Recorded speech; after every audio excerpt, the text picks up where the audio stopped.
Princess and the Pea. Once upon a time, there was a prince who was very, very fussy.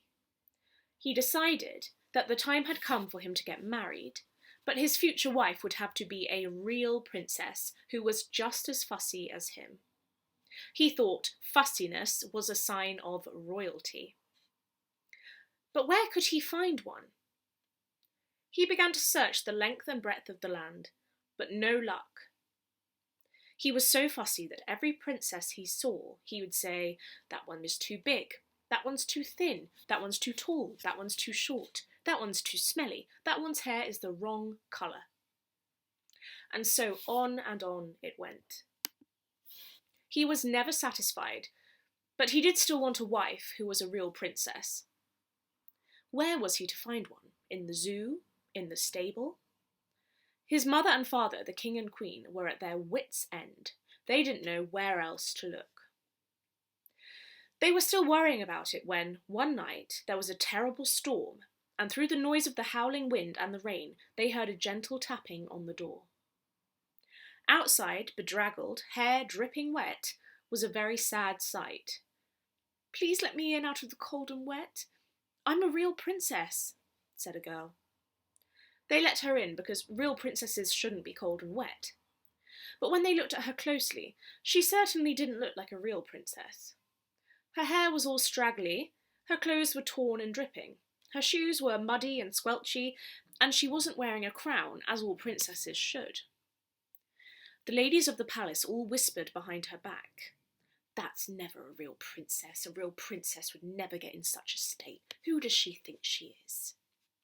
But the queen was a kind queen, and decided the girl should be offered a warm bath and a bed for the night. But she secretly thought that, without telling the king or the prince, she'd prove the girl wasn't a real princess. After her bath, the girl did look more like a real princess, but the test was still to come.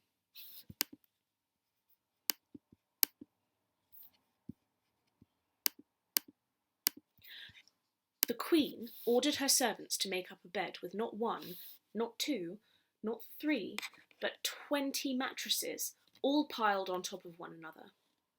But most importantly, to put a tiny green pea underneath the bottom mattress. Why was she ordering this?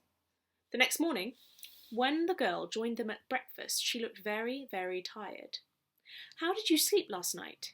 asked the queen. "Your Majesty, I climbed into the topmost mattress and I tried to settle down, but all night long I tossed and turned because I was so uncomfortable. It was no good. However hard I tried, I could not sleep. There must have been something hard under the mattresses. It kept me awake all night." "Oh, my dear," said the queen, "you must be a real princess.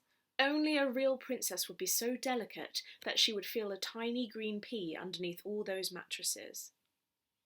The prince was overjoyed. His grooms and his knights and his squires and his cooks and his horses, who had to search all over the land for a real princess with him, were overjoyed. At last they could have a rest. The king and queen were overjoyed because at last they could see their son, the prince, was happy.